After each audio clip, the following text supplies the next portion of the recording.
Conferencing હોય, voice messaging, voice conferencing, web application, mobility, instant messaging, કેલેન્ડરનો use, આ બધી વસ્તુનો યુઝ આપણે આગળ લોકો એમાં કામ કરે અને બીજી કોમ્યુનિટીને ફાયદો થાય એ મુખ્ય આપણો ઉદ્દેશ હોઈ શકે.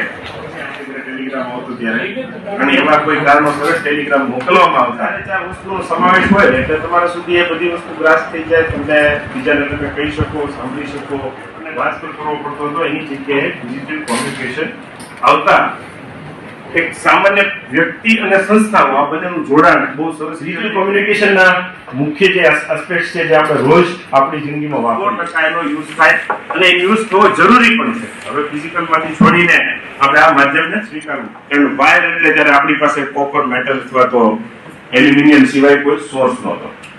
છેલ્લા 10 વર્ષમાં શું ફરક પડ્યો છે એ આપણે હમણાં પાછું ડેટામાં કન્વર્ટ કરીને આપણે આપણો ડેટા એક જગ્યાએથી બીજી જગ્યાએ મોકલી શકીએ છીએ.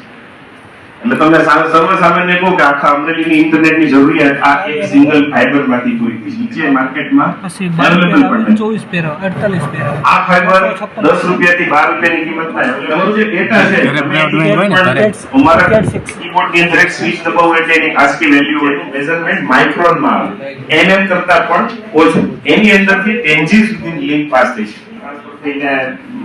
સિગ્નલ નું ઓપરેશન કરવું એ આખી સિસ્ટમ અત્યારે ફાઈબર ઓરિએન્ટેડ કન્વર્ટ કરવું એનું કામ મીડિયા કન્વર્ટરનું છે. આ પીપીટી જોઈ તો તમને પણ આપી દઈશ. એથી ફાયદો એ થશે કે જ્યારે તમારા કોઈ એવા ડેટાની જરૂરિયાત હોય ત્યારે એક્સિસ કેબલને અવોઇડ નહીં કરશો જ નહીં. આ બે વસ્તુ છે. ફાઈબર તમારો જે ડેટા છે એક્સિસ કેબલમાં કનેક્ટ કરે. માનો કે અત્યારે મેં એક્સિસ કેબલ અહીંયા લીધો છે, મારા કોમ્પ્યુટરમાં જોડ્યો અને મારે સ્વિચ સાથે જોડવું તો એ સ્વિચ મારી 1 કિલોમીટર દૂર છે તો શું કરવું?